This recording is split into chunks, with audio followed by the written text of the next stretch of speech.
All right, one of the cool ideas or great things I got from trying different powerlifting and strength training programs was the cube method by Brandon and Lilly. I did that for about, I think, 2 cycles, very short. Not I didn't even go through a full cube, but the one thing that I did get from it was you have 3 days where you have main lift, right? And then you focus on the main lift, squat, bench, deadlift days, and then you'll have a day for bodybuilding.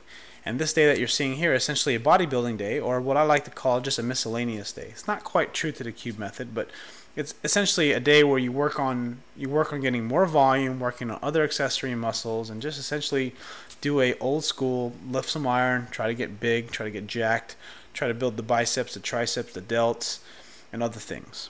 And essentially, kind of have some fun, do some shrugs. That's kind of how I view it. Essentially, those other 3 days are focusing on the three main lifts: squat, bench, deadlift, and you're alternating by different. You have a speed day, heavy day, and then you have a reps day. Essentially, all the same idea. And this was a cool way of what makes the cube method so genius in itself is that it's basically a way to mitigate intensity. So you have a day where you lift heavy, but you're not going to lift heavy on every single lift every week. And if you've done the cube method, you know that it's just a really good program. But as with following most programs, and if you're kind of new to powerlifting like I am, or you're just kind of an impatient son of a bitch like me, you have a tendency to just not be satisfied. You want to keep pushing, and then you kind of learn the hard way. You freaking hurt something. Your shoulder hurts, your knee hurts, your back hurts. You pull something. You just start running into all kinds of issues. Your elbow bothers you, and then you begin to realize, oh, what Wendler was talking about was right, or what Brandon Lilly and the Q method, well, that makes a lot of sense. You know, it's kind of funny because you're just like, okay, now I'm beginning to realize, as I've been program hopping, I'm guilty of it. The only program that I kind of liked the most was Dan Green's BBSM. Although I'm not following his program, I like the style of it. And I've kind of retrofitted my own viewpoint in things.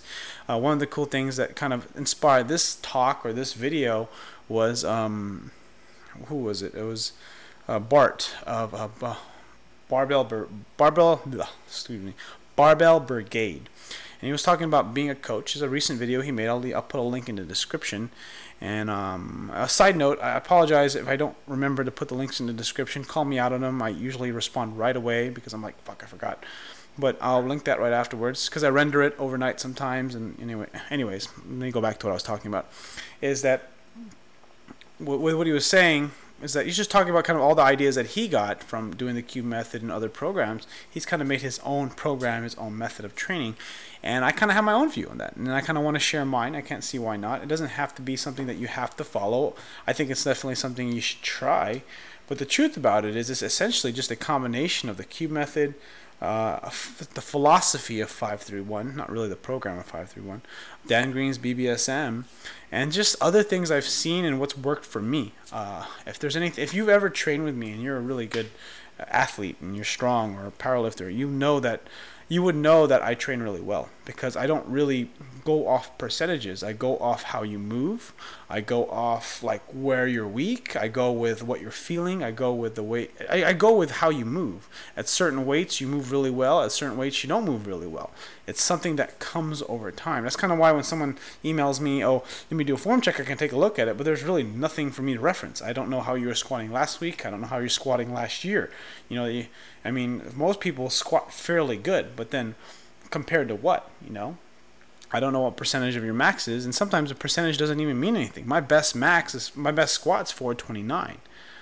You know, but I fucking haven't hit that in hell forever. I can't hit that in training. It's just something that there's something wrong with the way I move. And essentially when I watch someone move, the first thing to focus on is improving people's movement pattern.